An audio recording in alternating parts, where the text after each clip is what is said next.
Hey guys, back for sort of an impromptu video. Normally I would be at work at this time, but we had a massive snowstorm blow through and I decided to take the day off. The roads are crap and I have a very long commute, and well, you guys don't care about all that anyway. So I decided, well, since I'm free, I might as well do a quick review of a film that I just saw recently, that if you're a fan of Euro sleaze, I think is a must-own and was spectacular. Now the film I'll be talking about today, guys, is Malabimba The Malicious Whore.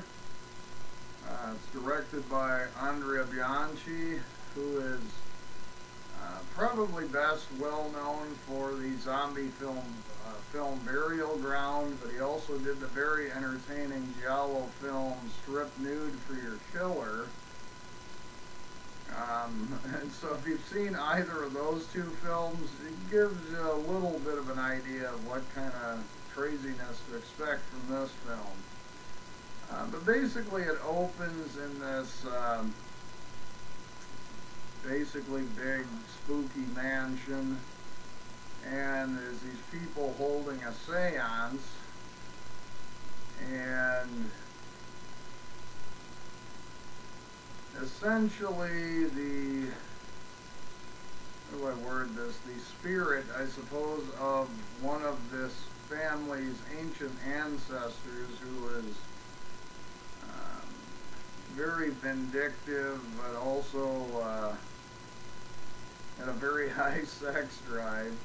But the spirit of this woman gets zapped into one of the people leading the seance and says, you know,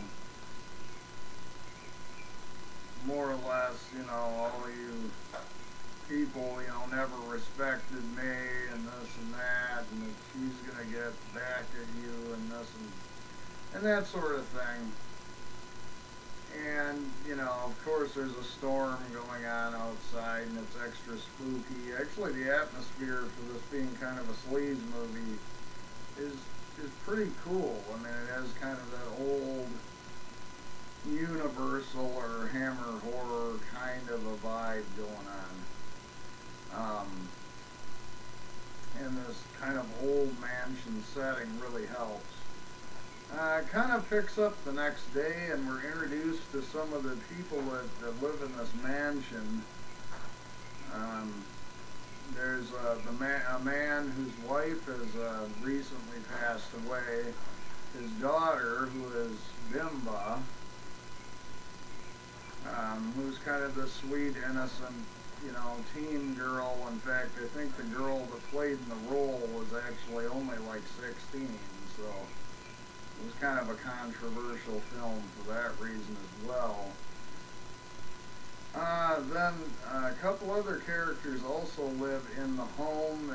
There's his brother, who is partially paralyzed and has some serious health issues, and his wife, who basically, this won't be a PC comment, but she's basically a whore, and she's trying to get with the brother who kind of runs the home. And then the other character is the guy that runs the place. It's his mother, who's still alive, and she lives with them as well. And she keeps pushing him to marry this gal, even though she's married to his severely handicapped brother who's still living. You know, it gets a little convoluted, guys. You know, and then, you know, in the whole film, she's trying to seduce him, doing strip teases for him and stuff, to trying to get him to marry her. You know, and he's like, you know, well, you're married to my brother, and that's wrong, and she's like, oh, he's practically a vegetable, I can't sleep with him anymore, and this and that. And I missed one character. There's actually like a nun who's also lives with them, that's tutoring Bimba, the daughter, on her schooling and her classes, etc. Well, long story short, Bimba starts acting very strangely. She starts getting very sexual. Um, she starts, making passes at people in the house. She's flirting with the nun character. They bring in a doctor because they think maybe she's ill. But the premise is, guys, that, maybe it's the spirit of this horny, wicked, long-lost family relative who may have somehow got trapped into Bimba.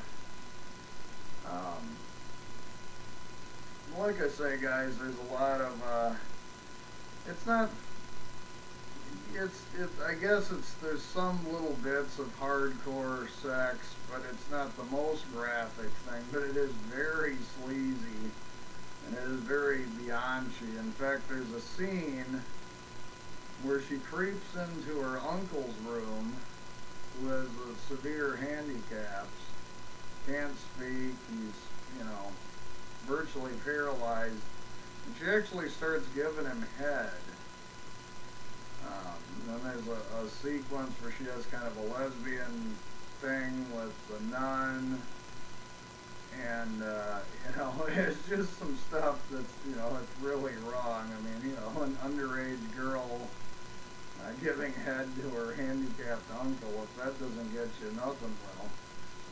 But anyway, I mean, there's honestly, for being a real sleazy film, there's some good cinematography. There's actually some terrific atmosphere. Like I say, it reminded me a lot of, for example, like the Hammer films, or maybe a earlier John Rowland film, something of that nature,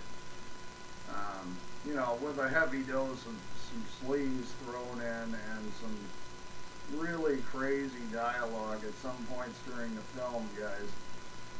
But I won't really go any further. I'll let you guys pick this one up if you're interested. It is getting quite pricey, especially for a DVD. I found this, and it cost me $25 on Amazon. It is put out by Severin Films. I actually liked a lot of the stuff they've been putting out recently. And this is the X-rated cut, although, like I say, guys, it's not like the most, it does have a couple of scenes, but it's not like it's the most hardcore movie of all time. But it's very sleazy, it's very, like, you feel like, you feel kind of wrong watching this one in some ways, and it's got a lot of good humor in it as well. But anyway, guys, this was my quick little impromptu review of Malabimba The Malicious Whore. This was from 1979 by Andrea Bianchi. So, anyway, guys, thanks an awful lot. Once again, excuse me, for watching, and I will catch you later.